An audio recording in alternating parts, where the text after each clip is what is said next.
Hello viewers, welcome to my channel. Welcome to our tutorial. In our tutorial, I will be showing you how to calculate your land use land cover training samples into a percentage.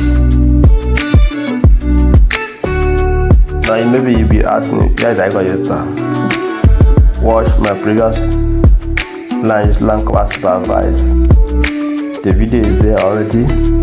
Watch it for more understanding, because in this video I'll be only showing you calculation, how to calculate your land use, the percentage of your bylaw, percentage of build-up area, percentage of vegetation, percentage of water body. I'll be showing you how to calculate them and arrive at their percentage. So this was my result that I got after all said and done of my data, all data from the land use land cover supervise. So I was able to have 51%, 8%, 28%, and 80%. So in this tutorial I'll be showing you how to calculate your land use land cover classification training samples.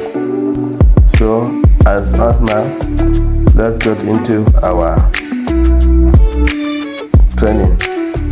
Please do subscribe to my channel, like and share. Thank you for watching.